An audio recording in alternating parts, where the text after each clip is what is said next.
For more on the tax compromise and what it might mean for the U.S. economy, we turn now to U.S. Commerce Secretary Gary Locke. He is in Washington with our chief correspondent, Peter Cook. Peter?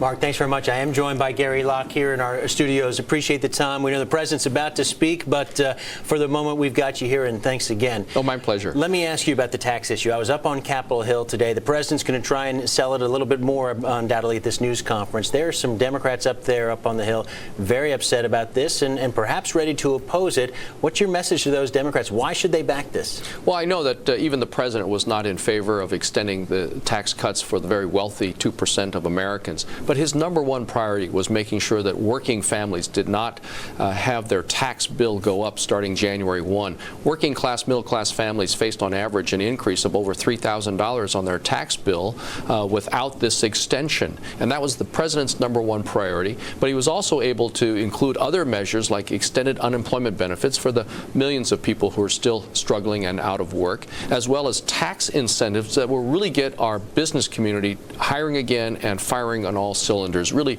stimulating our economy and getting more people back to work. So the certainty that this created, preventing tax increases on middle income families, and more incentives for stimulating the economy, getting American companies to hire more people, well worth it. Mr. Secretary, there's still some Democrats who say, listen, the president did not drive a hard enough bargain here. He caved in the end.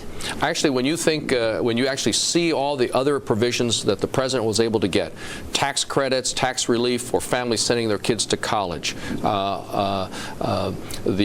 enhancements of tax breaks for working families with a reduction in the payroll tax. That's above and beyond the Bush tax cuts for the working families, as well as extended unemployment benefits for the millions of people who are struggling, who are facing the expiration of unemployment benefits because companies still aren't hiring.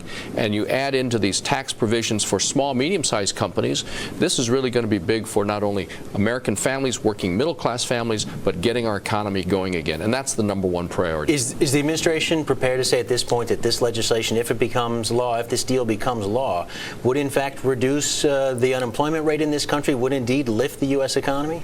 Well, we need to create those conditions by which companies will hire again, and encouraging companies to make investment, to purchasing equipment and modernizing their factories, and certainly a lot of the provisions that the president was able to drive through and get the Republicans to accept that they have not been willing to work on in previous years is a big plus, and certainly can only help create more jobs. You talk to a lot of CEOs in your job. How often have they been talking to you about the uncertainty about these Bush tax cuts and about this issue? And have they said to you, Mr. Secretary, listen, we don't care how you resolve this, but get this resolved? Has that been a message you've heard consistently?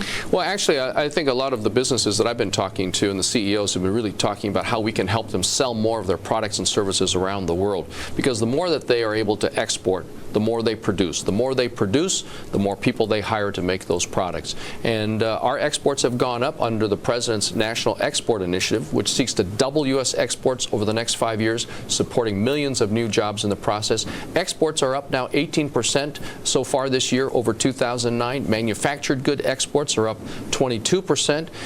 And these jobs, on average, pay much more than the typical American wage. That's what the business community is really focusing on, really those conditions by which they can invest, they can focus on rebuilding their companies and getting in the incentives to hire people. And that's what the president has focused on, not just with this most recent tax agreement with the Republicans and the leaders of Congress, but really some of the other measures that were passed over the last several months over which there's been very little attention paid. There's still the message in the business community, this is an administration that is anti-business. Do you believe this tax compromise sends a contrary message to that? Very much so. And of course, the president has been meeting with the CEOs of major companies, and he took a large contingent of American companies with him in India most recently, about a month ago, and was able to announce sales of over $10 billion, creating and supporting some 50,000 jobs in America. And when you really look at the president's and the administration's track record